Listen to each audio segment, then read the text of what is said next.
Bonjour. C'est l'embrouille permanente pour les élections régionales. L'avis du Conseil scientifique est attendu ce dimanche. Les scientifiques doivent éclairer le gouvernement sur les risques sanitaires à prendre en compte et les adaptations nécessaires à l'organisation des élections prévues au mois de juin. Donc, ce sont maintenant, si l'on comprend bien, des docteurs qui vont décider s'il y a des élections ou pas. On croit rêver. Car ce ne sont pas des mandarins nommés par le gouvernement de décider si des élections doivent avoir lieu ou pas. La démocratie française devrait donc se soumettre à l'avis d'un conseil de scientifiques à la légitimité inexistante.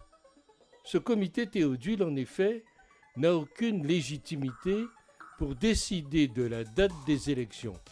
Celles-ci doivent se dérouler aux dates prévues. Point barre. Ce conseil ne sait même pas s'il faudra étendre les mesures à d'autres départements demain, mais il se prononce déjà quant au mois de juin. Si on peut faire ses courses ou prendre un transport public, le maintien de cette élection ne se discute pas en respectant les règles de distanciation habituelles. Repousser ce scrutin ne peut être qu'une manœuvre politique malsaine et méprisable.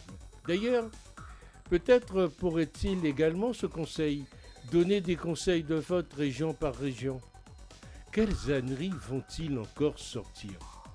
Depuis quand un comité dit scientifique, qui n'est en rien scientifique, car composé de membres dont aucun n'est un scientifique, se permet-il de donner son avis sur une décision politique, sauf s'il s'agit pour le gouvernement de se dédouaner et d'ouvrir ainsi le parapluie, l'ombrelle, le parachute, etc.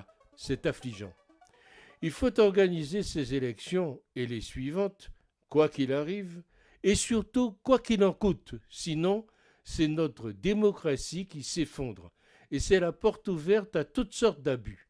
On pourrait très bien imaginer un président qui se maintienne en place jusqu'à sa mort sous prétexte de crise sanitaire, car rappelons-le, on nous le répète, ce virus ne disparaîtra pas, il va falloir apprendre à vivre avec, qu'on le veuille ou non. Juin, il faut le rappeler, ce sont aussi des élections départementales. Le social, la petite enfance, le RSA, le handicap, les personnes en perte d'autonomie, les collèges, les routes, ce sont les départements qui les gèrent. Ce n'est pas du détail. Les élections municipales de juin 2020 ont démontré qu'il était possible d'organiser un scrutin dans de bonnes conditions sanitaires. Le Covid a bon dos pour éviter une débandade électorale. À qui ? À l'AREM.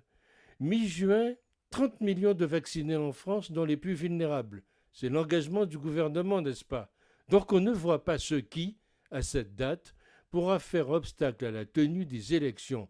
Hors la peur panique de l'AREM de se prendre une déculottée mémorable. On se moque donc de la vie de ces pontifaux comiques, et tout report des élections justifierait une révolte citoyenne. Dans les transports bondés, pas de problème. Donc les élections ne devraient pas poser de problème. Dans Conseil, rappelons-le, il y a Conseil. Et un Conseil conseille. Les décideurs doivent décider. Convention citoyenne, un jour. Conseil scientifique le lendemain. Mais qui décide quoi dans ce pays ? Les républiques bananières n'ont en général aucune limite dans leur indécence civique. J'espère que nous n'en sommes pas là.